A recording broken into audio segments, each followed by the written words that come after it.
Bah, Roland Chejo, il est en fin de carrière, voilà, il signe à 35 ans, voilà, et tout. Là, tu as appris pour combien d'années là-bas? J'ai signé 2 ans. 2 ans. C'est lequel de ces coachs qui te donne la chance de passer professionnel? Le coach Puel. Le coach Puel. Ouais. On t'a connu ici à la carte du sport. On t'a connu dans les championnats de quartier à village. Ouais. Déjà, ensemble, on vient de village. Ouais. Je ne me cache pas de le dire. Voilà. tu as eu un accrochage avec Didier Drogba. C'est exactement. Ben, moi, je profite de cet instant pour vraiment prendre l'information en fait. Ouais. Et là, je peux te dire, j'en parle, j'ai encore la chair de poule. Ouais. Tu descends de ton piédestal, quoi. Tu te dis, mince, Didier Drogba. Il faut savoir qu'en équipe nationale, il y aura toujours des critiques. Toujours des critiques. Voilà. Même quand ils ont gagné la CAN, on disait toujours pourquoi. Voilà, pourquoi. Ouais, c'est là. ça qui fait de nous comme nous soyons.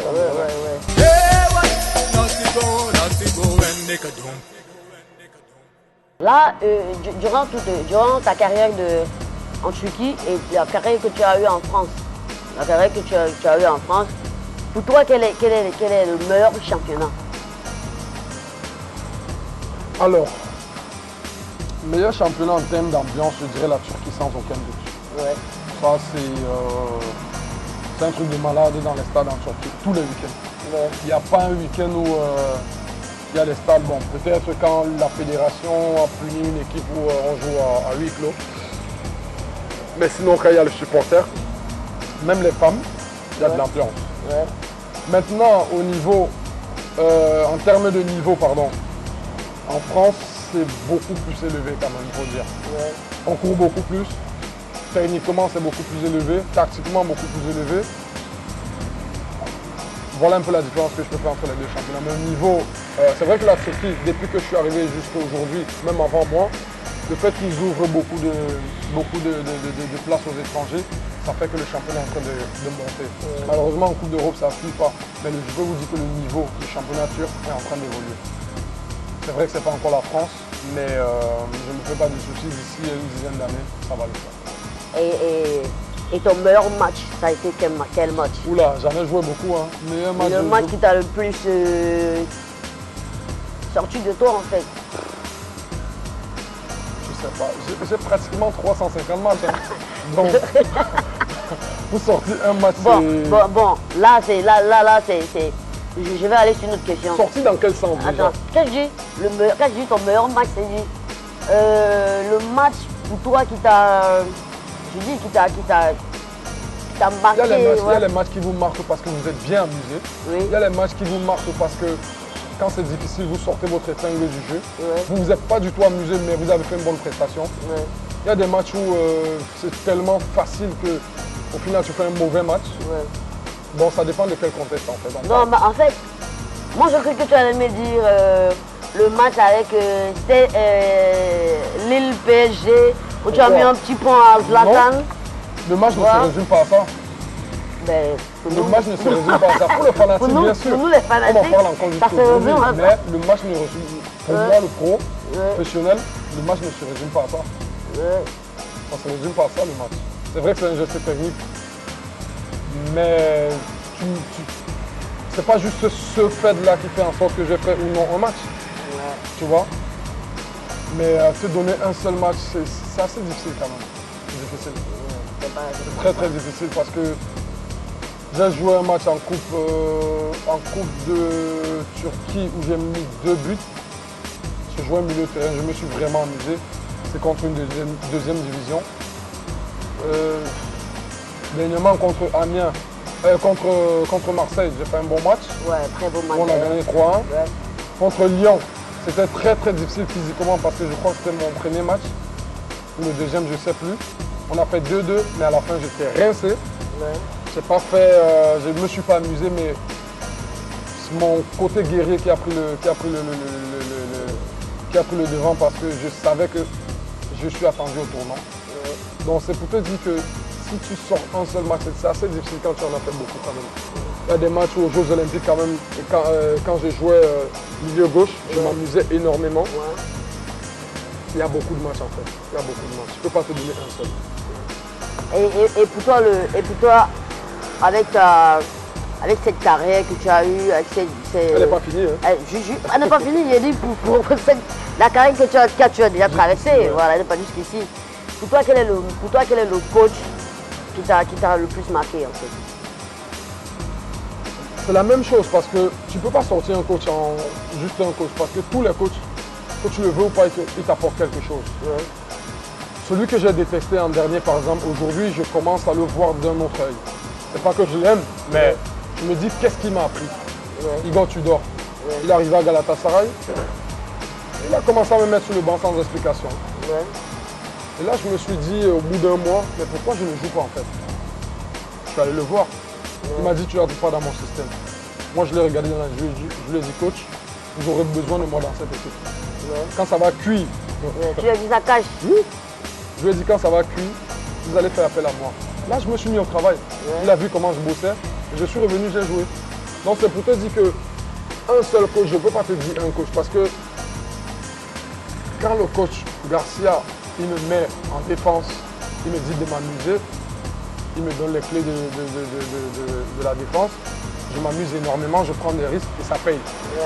Le coach Puel, il me dit que faut avoir la culture de la gagne.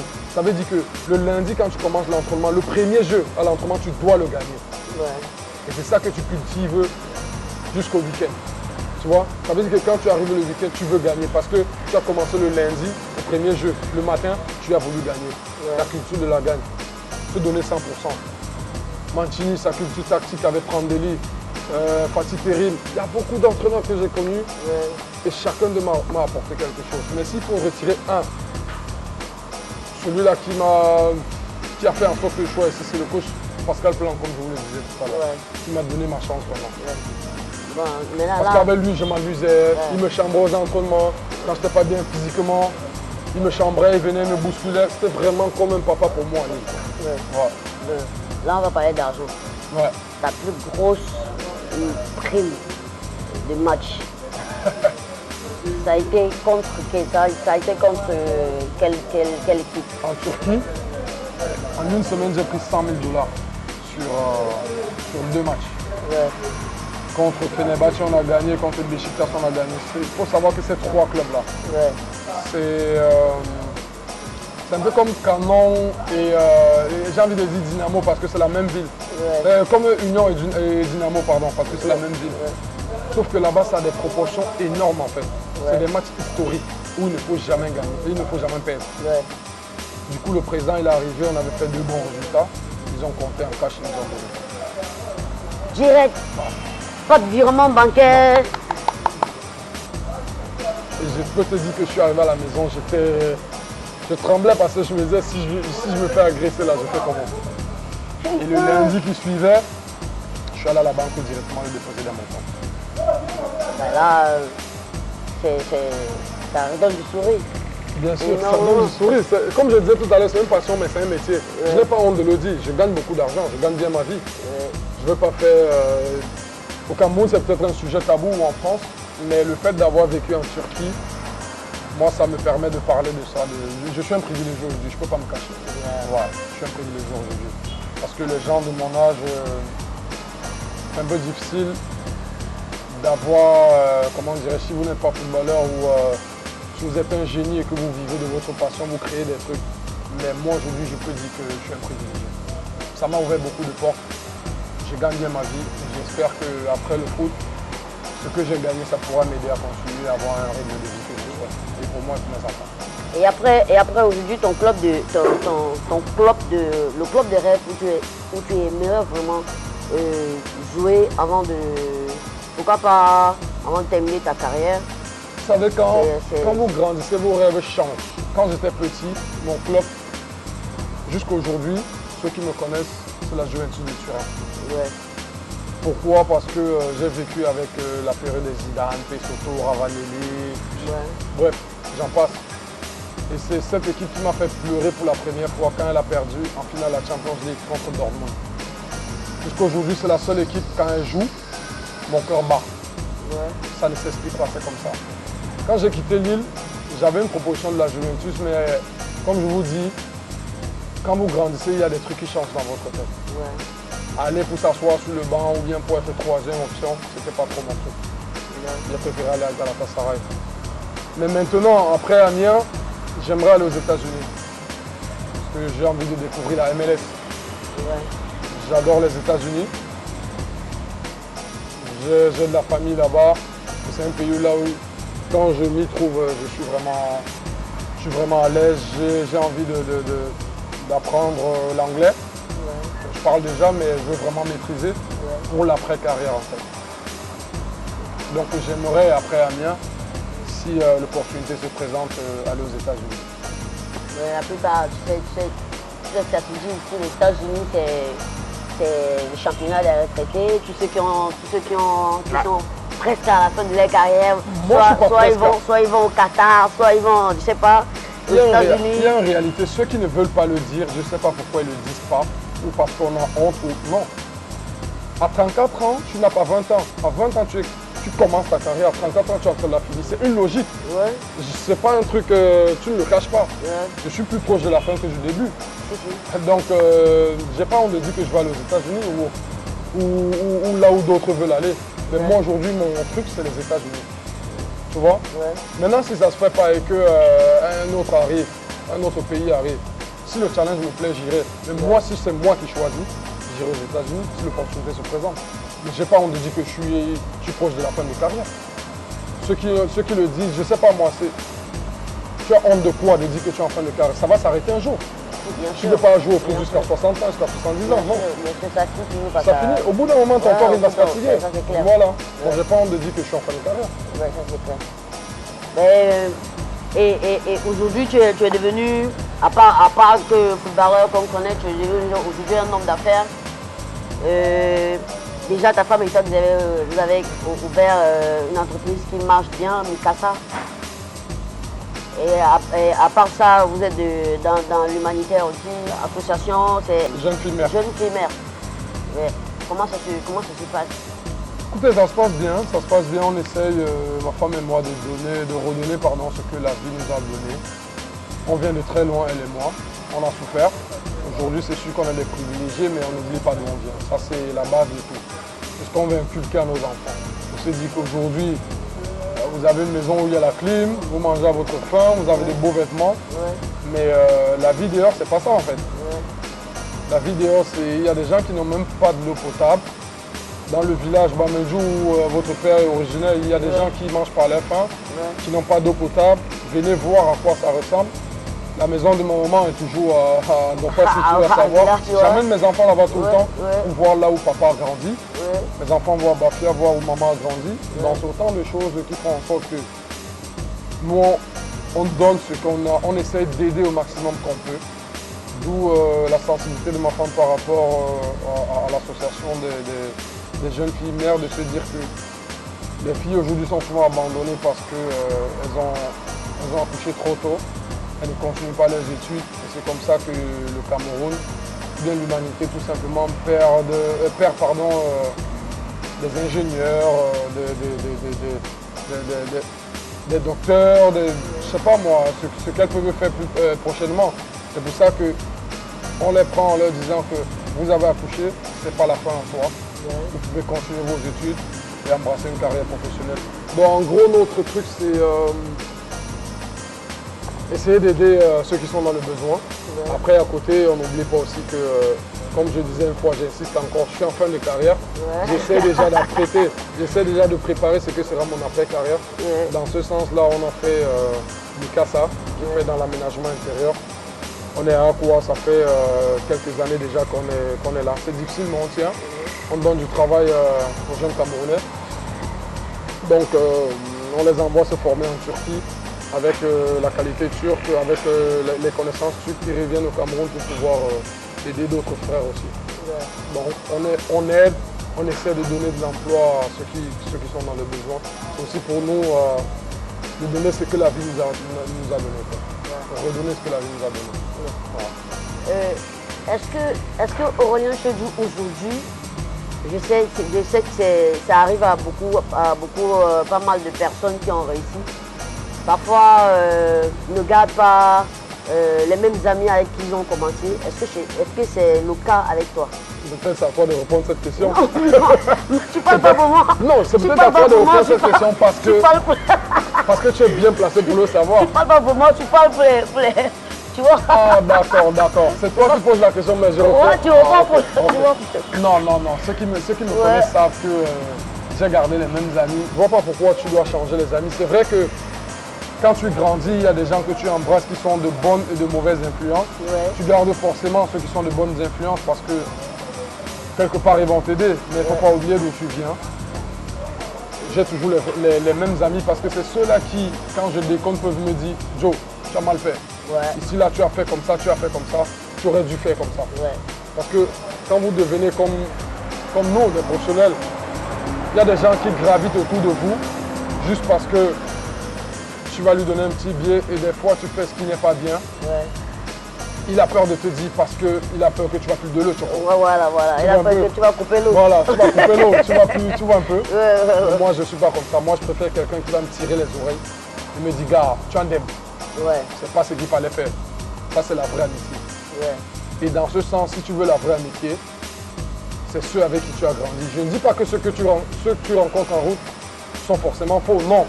Mais un avec qui tu as grandi sera plus à l'aise parce qu'il ne te voit pas à la télévision.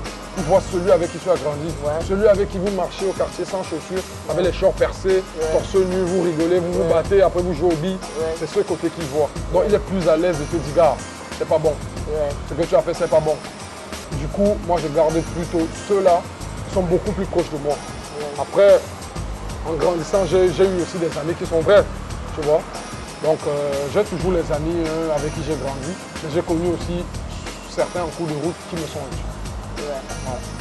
Donc mon entourage, c'est pas l'entourage bling bling parce que lui joue au foot, je suis son ami, l'autre ne joue pas au foot. Non, on a besoin de tout le monde dans la vie. Surtout de ceux qui sont vrais avec toi, qui peuvent te dire ce que tu veux entendre. Ce qui fait mal, la vraie amitié, c'est savoir se dire, gars, tu en aimes.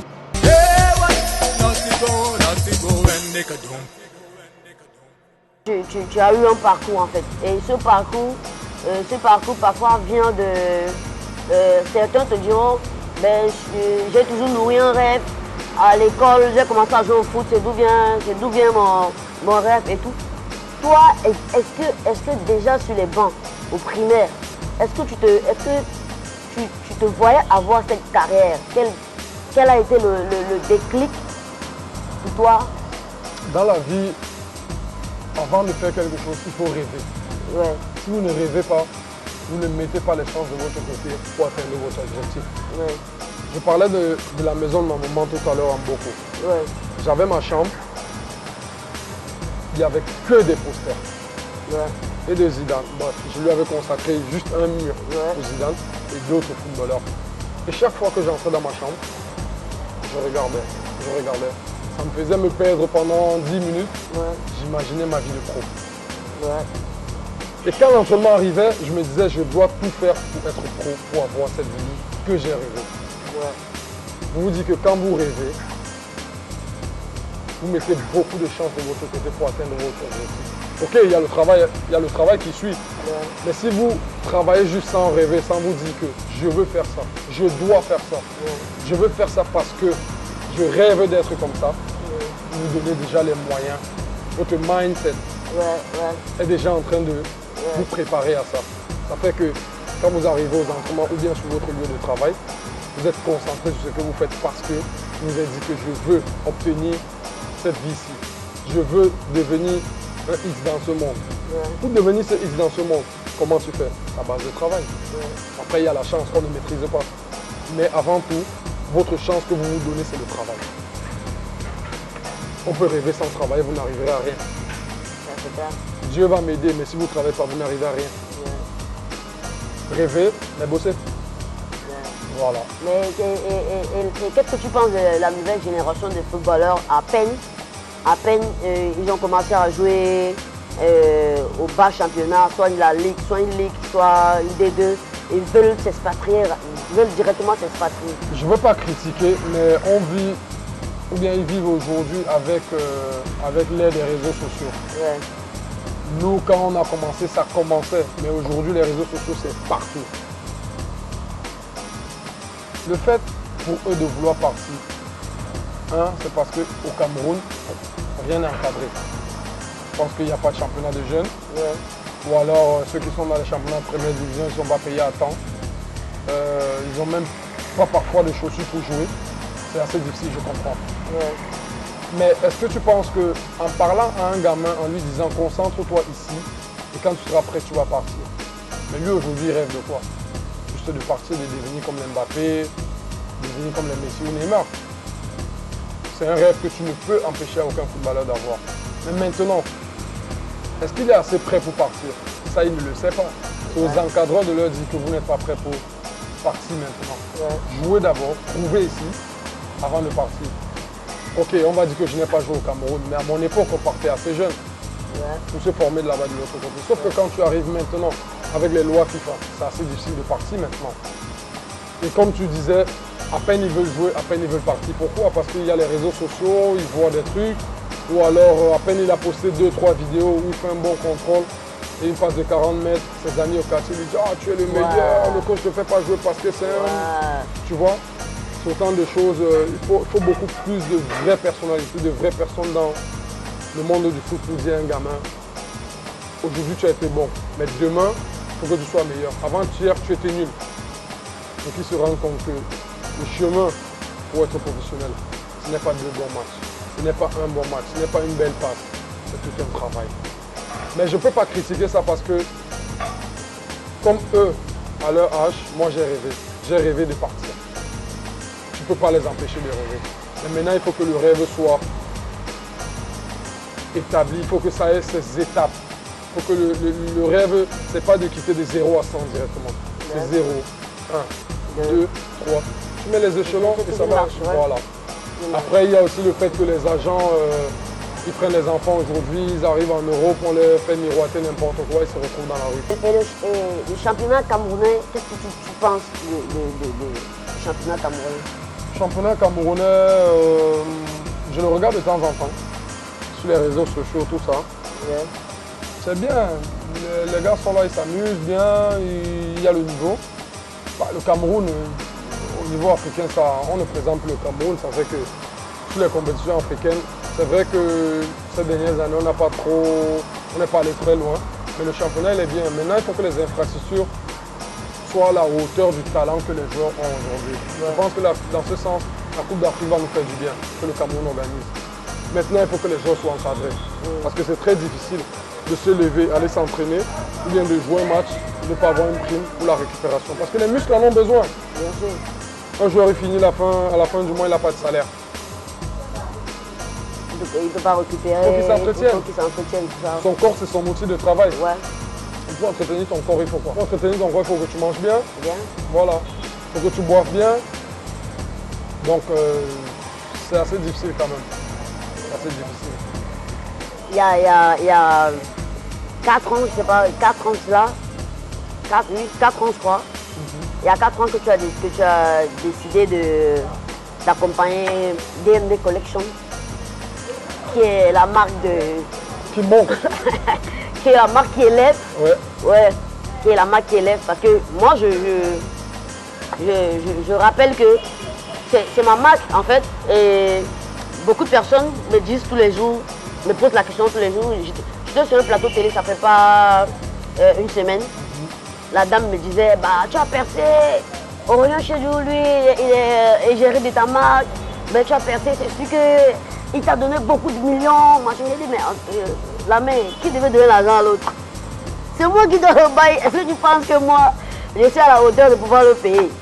Donc, voilà, je l'ai approché, je lui ai expliqué le projet, le concept.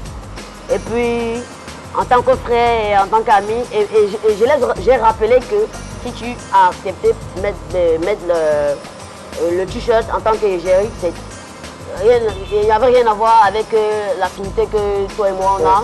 Voilà, qu'on a. C'est juste que c'est le projet qui est intéressant. D'autres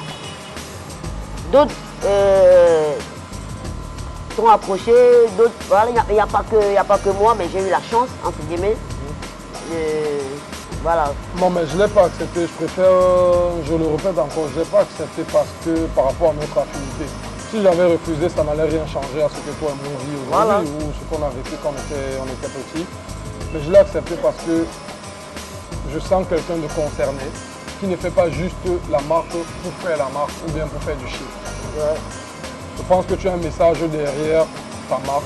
Ouais. Et ensemble, on échange chaque jour, on essaie de voir comment élever la marque parce qu'elle-même s'élève toute seule. Elle s'élève toute seule. Voilà. Voilà. Donc, moi, j'aime embrasser des bonnes causes et je sens que ta cause, elle est bonne. Et tant que j'ai le souffle de vie, c'est sûr que je suis avec toi. Aucun frère. Voilà, je Ça t'ai chauffe ramené, Ça chauffe pas. je t'ai ramené- Ah, merci, je t'ai ramené merci. un petit quelque chose. Ouais. Voilà. Ouais, tout à l'heure, on va faire une pause avec ça tout à Ok, l'heure. y a pas de souci. Voilà. Maintenant, le message de la fin, c'est qu'est-ce que tu as comme conseil à donner à la jeunesse d'aujourd'hui? Alors, mon message il sera, je ne vais pas être long. Ouais. La jeunesse camerounaise, quand je viens au Cameroun, je vois une jeunesse ambitieuse. Ouais. Les réseaux sociaux aident, je vais encore insister dessus, ça aide. Mais il faudrait qu'on utilise les réseaux sociaux de la bonne des manières. Il ne faut pas qu'on utilise les réseaux sociaux pour critiquer X ou Y parce qu'on a des différents et tout machin. Ouais. Les réseaux sociaux aujourd'hui, ça porte. Ça aide à devenir quelqu'un dans la vie. Les réseaux sociaux, ce n'est pas juste pour faire le Congo, ça comme on dit. Ouais. Ouais. Mais je vois une jeunesse ambitieuse, des gens qui ne sont pas seulement là pour boire de l'alcool, Ouais. mais qui sont là pour se chercher, comme on dit. Ouais. C'est très bien parce qu'il ne faut pas attendre toujours les autres. Ouais. Nous-mêmes, on peut se lever et se dire, je prends mon avenir en main, je commence comme ça. Ouais. Comme je disais tout à l'heure, un rêve, ce n'est pas de 0 à 100, c'est de 0, 1, 2, 3, 4 et ainsi de suite. Ouais. Donc je suis content, assez content quand même de ce que je vois chaque fois, malgré le fait qu'il y ait moins de moyens, Ouais. que la jeunesse camerounaise est en train d'aller de l'avant. Ok. Bah, merci. Merci. Batailler, travailler et ça va payer un jour. Voilà, merci. Voilà, Merci, merci à vous. merci d'être venu. Ok. Voilà. On est ensemble. On est ensemble, on est ensemble.